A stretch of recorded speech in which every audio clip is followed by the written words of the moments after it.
آپ صلی اللہ علیہ وآلہ وسلم سے تقریباً 70 سال پہلے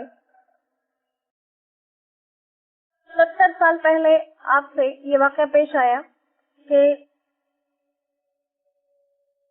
ایک کافر بادشاہ تھا اور اس کے پاس ایک کاہن تھا، کاہن جو اس وقت میں شیطانوں کے ذریعے سے یا یہ ستاروں سیاروں کے ذریعے سے خبریں معلوم کر کے لوگوں کو بتاتا تھا. اس کو کاہن کا مطلب کیا؟ جھوٹ بولنے والا. تو وہ ایسی باتیں پتہ کر کے اس بادشاہ کو بتایا کرتا تھا. جب وہ بوڑھا ہو گیا، مرنے لگا، تو اس نے اس بادشاہ سے کہا کہ مجھے کوئی ایک ایسا ہوشیار لڑکا دے دیا جائے تاکہ میں یہ اپنا علم اس کو سکھا سکوں، اگر میں مر جاؤں تو میرا خلیفہ موجود ہو. تو اس قوم میں سے ایک لڑکے کو چنا گیا اور اسے کہا گیا کہ اس کاہن کے پاس آنا جانا سیکھنے سکھانے کے لیے شروع کر دو. جب وہ لڑکا اس کاہن کے پاس جاتا تھا تو راستے میں ایک راہب کا گرجہ آ جاتا تھا. راہب اسے کہتے ہیں جو عیسائیوں کا پادری ہوتا ہے، اور آپ صلی اللہ علیہ وآلہ وسلم سے پہلے دین عیسیٰ ہی جو ہے وہ دین حق تھا، تو لہٰذا اس وقت کے لحاظ سے اس دین پر عمل کرنے والے ہی مسلمان کہلاتے تھے. تو وہ لڑکا اس راہب کے پاس آنے جانے لگ گیا اور مسلمان ہو گیا. بجائے جادو وغیرہ سیکھنے کے اس نے اس راہب سے عبادت کے طریقے سیکھنا شروع کر دیے. ایک دفعہ جب وہ لڑکا واپس آ رہا تھا، اس نے دیکھا کہ راستے میں ایک شیر ہے اور تمام لوگ پریشان ہیں، وہ ہٹ نہیں رہا. اس نے ایک پتھر اٹھایا اور پھینکنے سے پہلے کہا کہ اگر راہب کا دین سچا ہے تو یہ جانور میرے پتھر سے مر جائے، اور اگر کاہن سچا ہے تو نہ مرے. جب پتھر مارا تو شیر مر گیا. اسے معلوم ہو گیا کہ راہب کا دین سچا ہے، اور لوگوں میں یہ مشہور ہو گیا کہ اس لڑکے کو کوئی ایسا عجیب علم آتا ہے جس سے ایسا ہوگا کہ پتھر سے شیر مر گیا. کسی اندھے نے بھی سنا، اس نے آ کر درخواست کی کہ میرے لیے دعا کر دیں تاکہ میں ٹھیک ہو جاؤں. اس لڑکے نے کہا کہ اس شرط پر کہ جب تم مسلمان ہو جاؤ. وہ مسلمان ہو گیا. لڑکے نے دعا کی اور وہ ٹھیک ہو گیا.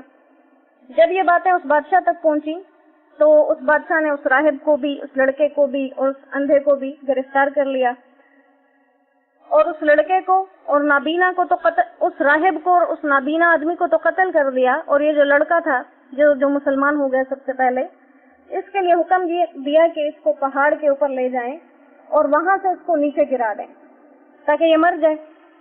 لیکن جو لوگ اس کو لے کر گئے تھے وہ خود تو پہاڑ سے گر کر مر گئے، یہ ٹھیک ٹھاک واپس آ گیا.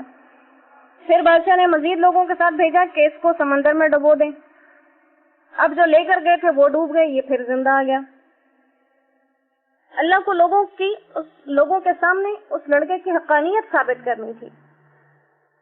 تو اس لڑکے نے خود بادشاہ سے کہا کہ بسم اللہ ربی کہہ کر مجھے تیر مارو تو میں تب مروں گا، میں ایسے نہیں مروں گا. جب ایسا کیا گیا تو لڑکا مر گیا. اب جب لوگوں کے سامنے یہ واقعہ ہوا تو وہاں پر جتنے بھی لوگ تھے اکثریت ان میں سے کلمہ اس وقت کا پڑھ کر مسلمان ہو گئے. تو اس پر بادشاہ بہت بڑا پریشان ہوا کہ ایک کو ختم کیا، اس کے بعد ساری سلطنت جو ہے وہ آدھی سے زیادہ مسلمان ہو گئی. پھر اس نے بڑی بڑی خندقیں کھودی، گڑھے کھودے، اس میں آگ بھروائی اور یہ مشہور کر دیا کہ جو شخص مسلمان ہوتا جائے گا وہ اس میں ڈالا جائے گا. ہاں، اگر کوئی اپنے اسلام کو چھوڑ کر واپس اپنے کفر والے طرز پر واپس آ جائے اس کو آگ میں نہیں جلائیں گے. لہذا ان کے بارے میں کہ ان کو جو جلایا گیا اس کے بارے میں ذکر کیا، اور پھر اللہ نے ان لوگوں کا کیا کیا جنہوں نے جلایا تھا ان کا ذکر ہے. اور اس لڑکے کے بارے میں یہ بات آتی ہے کہ حضرت عمر رضی اللہ تعالیٰ عنہ کے زمانے خلافت میں یمن میں ایک جگہ زمین کھودی جا رہی تھی، تو اس میں سے اس لڑکے کی جو ہے وہ لاش نکلی اور بالکل صحیح سلامت تر و تازہ تھا، اور اپنی اس جہاں پر دفن تھا وہاں پر بیٹھا ہوا تھا اور اپنا ہاتھ اسی جگہ پر تھا جہاں تیر لگا تھا. جب دیکھنے والوں نے وہاں سے ہاتھ ہٹایا تو اس زخم سے خون جاری ہو گیا، تو ہاتھ ویسے ہی رکھ دیا گیا. ان کے ہاتھ میں ایک انگوٹھی بھی تھی جس پہ اللہ ربی لکھا ہوا تھا. تو یمن کے گورنر نے حضرت فاروق اعظم رضی اللہ تعالیٰ عنہ کو اس بات کی خبر دی. آپ نے فرمایا ان کو ان کی انگوٹھی سمیت واپس دفنا دیا جائے. تو یہ ان لوگوں کے واقعات ہیں جو اللہ کے لیے